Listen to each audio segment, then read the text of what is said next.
YouTube, it is me, the Bad Nerd. So, yes, it's not a Super Saturday review, but all the same, this is a special review for Bonfire Night, which is a tradition in the UK where they celebrate the work of Guy Fawkes that he never completed. And I thought as this is that occasion, I will review V for Vendetta, directed by James McTiger or something, starring Hugo Weaving, Natalie Portman, John Hurt, and Stephen Fry. So this is a thriller set in a dystopian future based on the DC graphic novel, when V, played by Hugo Weaving, wears a Guy Fawkes mask and plans to finish what Guy Fawkes started all those centuries ago.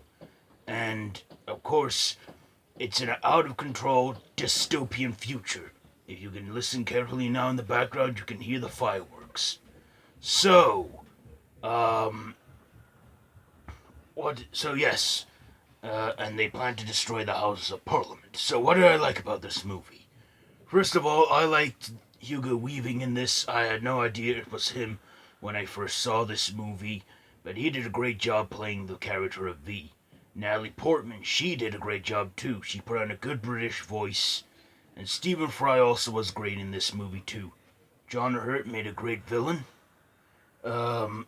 Also, my dislikes. Now, I didn't like how out of control these governments were. I mean, they were insane. I mean, it was just ridiculous, I thought at one point. I mean, the government aren't gonna get that out of control and insane.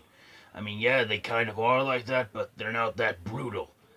But this is a dystopian future where it's all out of control and chaos. And, of course, even the whole country take matters into their own hands and, of course, deal with this. Back to my likes. I like John Hurt's death in this. He was the villain in this, and I have never been so satisfied to see a villain fall, because, even though John Hurt did a great performance, I liked his performance in this, but I did not like his character. I just thought, God, and John Hurt was a great actor, and God rest his soul. What else can I tell you about this? Yeah, I didn't like his character, but then again, I don't think you're meant to, because he is the bad guy in this. There's another sequence I like in this where it's like a chat show sketch. They're doing a parody of, like, the Benny Hill and the Chancellor, and one of the Chancellors is, like, Guy Fawkes, V, and that. So, yeah. Also, like, Guy Fawkes the guy who is in the Guy Fawkes mask, he is crazy as hell, he's like an anti-hero, and you're actually rooting for him because he is that good. Another thing I did, I also liked the soundtrack in this with the Beethoven score when they blew up the Houses of Parliament. All in all, this was a great action movie, and I do recommend it to you people. Also, if you're not familiar with the festival of Bonfire Night, or the night before, Mischief Night, this will give you a good lesson on it, because it's a big part of British history, and it is a traditional thing. So, yeah, I think that's pretty much it. The story was okay, the action was great, the music was good, the performances were good too.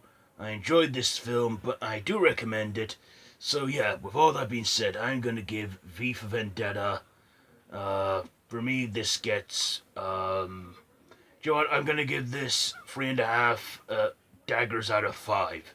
So that's been my review, a Bonfire Night special on V for Vendetta. If you like this video, be sure to give it a big thumbs up. If you like this video, share it. Don't forget to subscribe. Don't forget to hit me up on social media, Facebook, Twitter, and I'm also on Instagram. So be sure to do all that. Hit the subscribe button and hit the notification bell. And yeah, that's pretty much it for this video.